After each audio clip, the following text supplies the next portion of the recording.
Crossroads Cafe in Terre Haute, Indiana, where regulars picket politics over breakfast. Alyssa Schukar for the New York Times TERRE HAUTE, Indiana. Nobody is tired of winning here. Not at the Crossroads Cafe, where regulars picket politics over breakfast. Not at the Rotary Club, where the meeting dutifully opens with the invocation, Pledge of Allegiance and four-way test for ethical behavior. Not at the Indiana Theater, a grand venue where thousands crammed in on May 1, 2016, to see Donald J. Trump, the candidate who vowed to win so much that Americans would become weary of it. Here in Vigo County, that disappointment carries extra weight, and perhaps a warning sign for the president. For more than a century, its voters have been almost unerring in choosing the winning presidential candidate, and last year they broke convincingly for Mr. Trump. But now, the president's grip on voters here seems shaky. Winning? I don't get a sense that we are winning, said Bart Colwell, the president of the Terre Haute Savings Bank, who described himself as a Republican but declined to say whom he voted for in November. I think his tone is pretty negative. His tone would not be a tone that most people in leadership would use, even as many voters here say they like Mr. Trump's policies on tax cuts and reducing the size of government. The relentlessly combative approach that served him well during the campaign has become a source of deep discontent. Workers at the Villas of Westminster, a retirement community in Terre Haute. The population in Vigo County, home to Terre Haute, is aging and in many ways not representative of the United States as a whole. Alyssa Schukar for the New York Times. He can't keep his mouth shut, said Jim Hunter, an insurance agent who voted for Mr. Trump. He is berating his own party. He needs every Republican vote on taxes. I wish that Twitter stuff would all just stop. I don't even like to see him on TV. He added, I would have serious reservations about voting for him again. His breakfast companion at the Crossroads Cafe, Bob Murray, a retired accountant, questioned the president's claim to a long list of accomplishments. Tell me what he's won. He won on the Supreme Court nominee, but he hasn't won on anything else. For decades, Vigo County has provided an unlikely place to gauge the center of American politics, where voters are persuadable from one election to the next. Its political fluidity is so great that it voted for Barack Obama in 2008 by a slightly greater margin than it did for Mr. Trump 8 years later. What does the bellwether idea tell us, said Craig McKee, a lawyer and lifelong resident of the county. It tells us that the moods here, somehow, get caught up in the rhythm and Gulf Stream of American politics. Future Marines at the Armed Forces Career Center in a strip mall in Terre Haute. Alyssa Schukar for the New York Times. Vigo almost always gets it right, having voted against the winning presidential candidate only twice in more than a century, picking Adlai Stevenson in 1952 and William Jennings Bryan in 1908. Still, the county has no particular attributes to suggest it represents the center of American political thought, certainly not in the 21st century. Like its marketing as the crossroads of America, for the intersection of two major highways built before the interstate system, its demographics and industry seem like relics of the Eisenhower era. Its economy is struggling. City finances are a mess.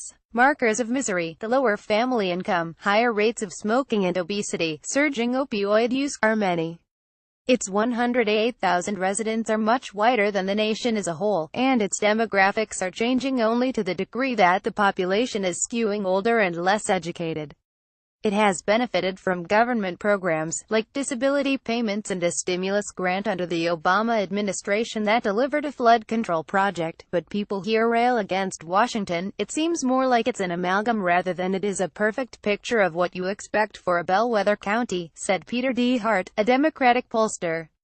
But obviously, they somehow seem to land in the right place where America lands as a whole. Rob Lundstrom, the owner of the Indiana Theater, where Donald J. Trump held a rally as a presidential candidate last year.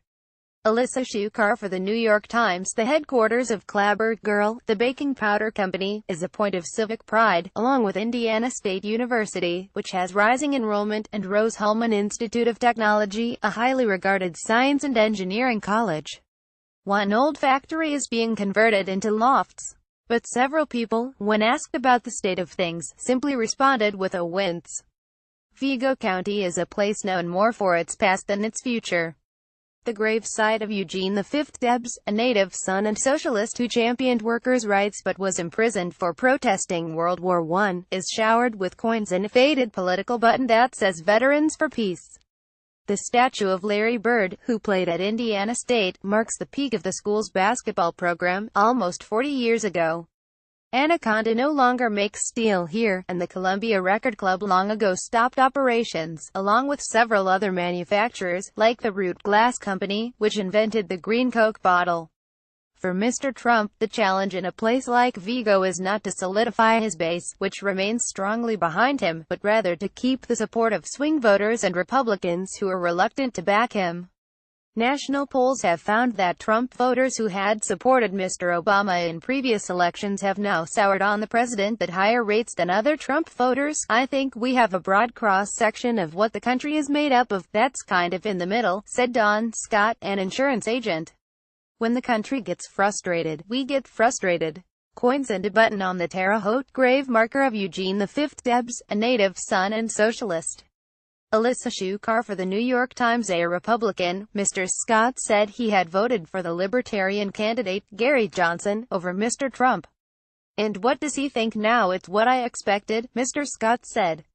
He's crazy. At the Rotary Club meeting, Stephanie Welsh described the president as a blustery, vain politician who is neither a Republican or a Democrat. She voted for Mr. Trump because of his management experience, and has not given up on him, but would like him to be less confrontational. I think when he has worked at being more civil, I appreciate it, she said. Mr. Trump's appeal here had been evident on the Sunday before the Indiana primary last year when Rob Lundstrom, owner of the Indiana Theater, saw people lining up before 6 a.m. for a Trump campaign rally. He said more than 3,000 people packed into the seating area before fire marshals cut off entry, leaving over 1,000 more standing outside. Now that Mr. Trump is 9 months into his term, Mr. Lundstrom can sense a waning of the enthusiasm, particularly because of Mr. Trump's attack mode approach to the presidency. That's a dysfunction even an operating business couldn't have, Mr. Lundstrom said. I think flexibility and collaboration is what is needed. As for the winning, he said, I think it's still in the first quarter. Winning is a relative term. Every 4 years, Vigo's predictive status is put to the test, and with its lack of diversity and treadmill economy, its bellwether status may be waning. Its record already faced a close call in 2012 when Mr. Obama won the county by only a few hundred votes. Will its role as a bellwether continue? Maybe not, Mr. McKee said. But I'll concede that only after we miss a couple of elections. My fellow citizens surprise me, and sometimes I wonder whether I know them anymore.